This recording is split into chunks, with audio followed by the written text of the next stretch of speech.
Let us have a look at passage 2, questions 5 to 8. Okay, so here this is an easy passage. The language is also pretty simple. It talks about hammers and basically a hammer museum. So it begins by talking about how we imagine a particular kind of hammer, but then we have this museum in Haines, Alaska, which has 2,500 hammers with another 8,000 in storage, which are of various types.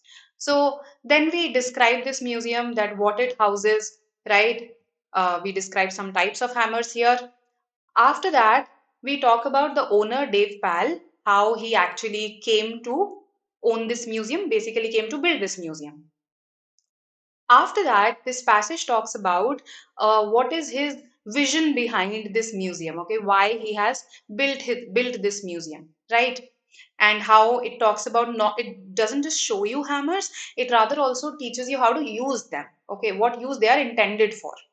Okay, and towards the end we talk about, yes, the vision of Pal towards these hammers, towards this hammer museum. So we talk about how he wants people to become a bit more hands-on, right? He wants to preserve the history of the hammer.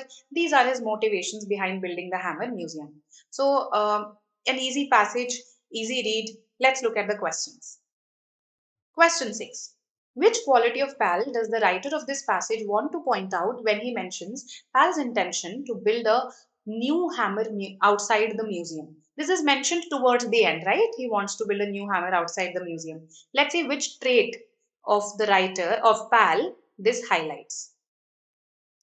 See, um, Pal's hope, he says, is twofold: to preserve the history of the hammer while also encouraging young people born into a world of automation to become a bit more hands on and maintain its use.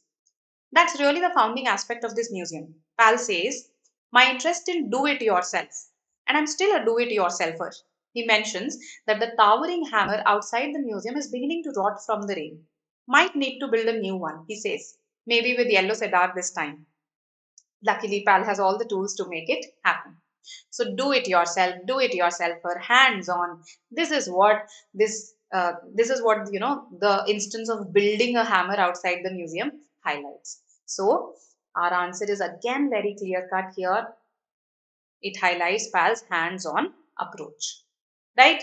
Persistent nature, we haven't been told that, okay, the hammer has rotted many times and then he has built it many times. That would show persistence. Proactive means that you control a situation before, let's say, the situation happens to you and then you deal with it. You control it right away. But here it has begun to rot. So it does not show his proactive nature. Minimalistic approach. Minimalism has not really been discussed in the passage. Minimalistic means when you have a very simple lifestyle with few things. So this is not really been discussed. So all three eliminated. Easy question.